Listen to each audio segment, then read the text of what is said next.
Moshville Times at Maid 2025, and I'm here with Blackstone Cherry. How What's you guys up? doing? What's up, Very man? good. We're doing good. So this is you guys back in the UK. It's just for one show, just to fly and visit. Then, yeah. It's And obviously you were back at Moat Park in Ramblin' Man 2019, I believe it was. How does Maidstone compare to its predecessor? I'm in a new band this time. Yeah, when he was here in 2019, of course we were here, and then Steve was playing in a group called Otis. Oh yeah, And they were here Out as off well. stage. Yeah. So it's cool to be.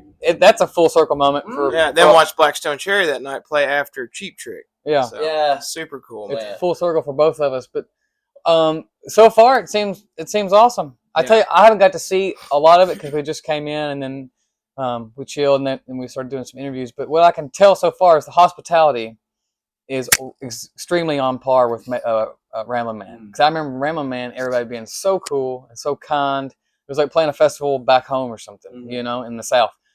This is very feeling like the same way. I know it's a little more compact, this one is, but I like it. And everybody's been really good to us so far. It's a really good vibe. Yeah, because I was here for the first time last year. I didn't ever do Ramblin' Man, but like the layout's changed a little bit this year, and it seems to fit a bit better this time around as well compared to like last year. So it just seems to be improving every year. Yeah. Good. That's awesome. So obviously you've just got here. Are you going to try and get out and see some bands? Yeah, There's a couple bands. I wanted to see Florence Black. It's today maybe, and then Chris is playing with Sophie Lloyd. And there's a lot of great bands today, so it's hard to try to catch them all in between everything else that's going on. But it's a good day for music. Yeah, and I mean you guys are on right before Ugly Kid Joe, so you can watch a bit of that. Yeah. There you go. Yeah. Or I should say after even, sorry. So as a band, do you approach a festival headliner differently from like headlining your own show? No, I mean as far as the energy and everything goes, no. We try to treat every show the same as far as performance and energy, and because every ticket buying person deserves that from us. You know, nothing burns you up more than you go see a band turn it up more at a bigger show than they would do somewhere else. You know, we pride ourselves in just being the same band all the time. Now, granted, we might have some extra things, you know, on a bigger show that we're just not able to do in a smaller room. But as far as the performance, people they're guaranteed to get 110% from us, you know. But otherwise, yeah, it's the same. It's the same thing, man. You know, it's gonna be killer. Ben, I've got to ask you as well, how many energy drinks do you have before a show? That's a good. You know what? Usually 38. Yeah, 38, 39, give or take. None really. I don't know. Everybody thinks that I'm high up on the Red Bull, you know, but it's not. Just stretch really good and drink some water. That's what it is. That's it. Yeah. Steve, obviously you're not really the new guy anymore, but is there any firsts you've still to do with Blackstone Cherry? Any first still to do? Break out some wellies and break them in properly in this English weather. I think last time we played Download, broke in some overalls that day in the nice English weather, but I need to get some wellies out here and, you know, properly do it right. Yeah, because like the last time I saw you guys was Steelhouse 2023 when you guys headlined. Right.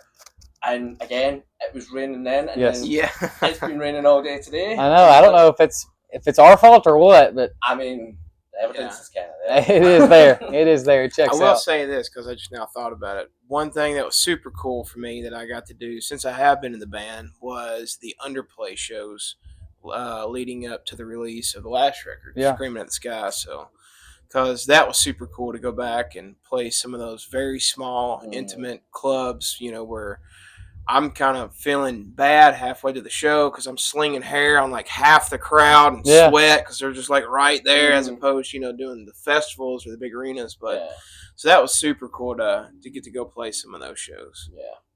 Speaking of intimate shows, you guys did the Cat House in Glasgow in 2016.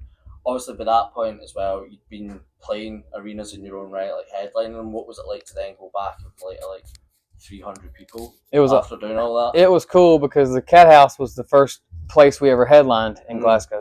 So to revisit that kind of energy, it was awesome. And like Steve said, it's good to do that. Like the big shows are fun, But what we like doing is doing a mixture of both, because I think it keeps you grounded, it keeps you humble, and it keeps you really close to your roots of knowing that, sometimes if you just go out on this way too far, you forget, the connection that you can have with the audience, so that you don't get in the big shows. It's such a vibe, like a rock and roll show in a freaking club, man. Hot. Like, whether playing one or going to watch one, there's just something magical about it still to this day. I love it. Absolutely. The band's also really prolific. There's an album out like every couple of years. How do you manage to do that? Like, are you just always constantly writing? Is it like a force to, like, do you have to force it out, or does it just come naturally? I think it comes naturally. You never want to force it, because then, you're just kind of putting out something to be putting out something, I think we would do a full cover something before we would force original music, But yeah, we just want to stay, you got to stay, current and fresh in this day and age. And it's hard because you spend a lot of time writing and recording, and you put it out, and then you get record label or management 2 months later going, okay, what's next? You're like, dang, we just spent a year writing this. It's like, give me a minute. We got to get re-inspired. But it's just the nature of the beast. Luckily, we have no shortages of writing riffs. It's crazy sometimes. We could be at sound check waiting for John Fred to fix his kick drum pedal, and we've already wrote like 3 new ideas for a song. Yeah, our phones are pretty chock full of ideas that we always draw from. Yeah, that's the good thing. You've also toured with so many great names. Who else would you actually like to tour with? I don't know if it'll happen, but my unicorn tour was with Aerosmith, Blackstone Cherry Aerosmith. It sounds right. Mm-hmm. That's my favorite band, so that's why I would say that. We have been fortunate to tour with Def Leppard and Nickelback and some Leonard Skinner, ZZ Top, some incredibly legendary bands. But yeah, there's so many more that we would love to go out with. Let's go out with Metallica or something. Obviously, you get the big ones that you grew up listening to that you're just like, man, this is a pinch me moment. But there's lots of new bands that are really great that we would love, that we've been able to share the stage with.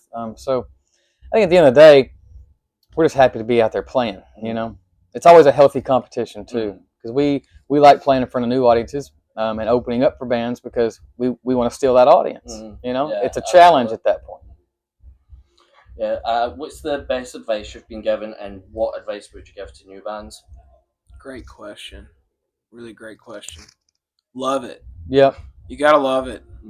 Because especially when you're starting out, because there's not a lot of glory or money, or sometimes maybe not a lot of fans when you're first starting out. But there's a lot of magic in those beginning years, of getting close as a band and facing adversity and things like that, and kind of make you appreciate those highs when you do get to experience them, in your career. But yeah, just, love it. And, if you're in a band, for sure, being brothers or sisters, first, and then everything else, second, and it'll work out. Yep.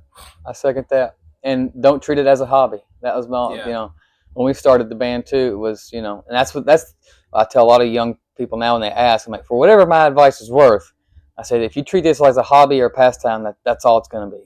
You have to kind of, like Steve said, you got to love it, be in love with it, and dedicate yourself to it. You got to smell like rock and roll. Yeah, you got to get in there and get dirty. Obviously, as we said earlier, this is your only UK show. Are we going to see you back at some point then, I'm assuming? I'm sure we'll come back. Yes. Yeah. Not this year, unfortunately. When, we have no clue. Yeah. It might be a little bit, but with good reason, and we'll have some new stuff out. So, if it's good to come over here and just dip our toe in the English soil for a minute and then peace out again. Yeah. It's got to be done. It has to be done. Yeah. Would you ever consider doing like an album anniversary tour, and would there be a specific album that you would want to choose to focus on? We've talked about that. We've never done something like that. It could be cool. There are anniversaries upon us, so you never know what we'll do. Yeah, it could be fun though. Good question. Stay tuned. Yeah, stay tuned. That sounds like a little hint there. So last question, ask every band this at a festival. What's your one festival essential? Essential. What's funny is I forgot mine at the hotel. It's my rain jacket. Especially here. I packed it and everything and left it in the hotel. Festival essential. dude wipes. Dude wipes.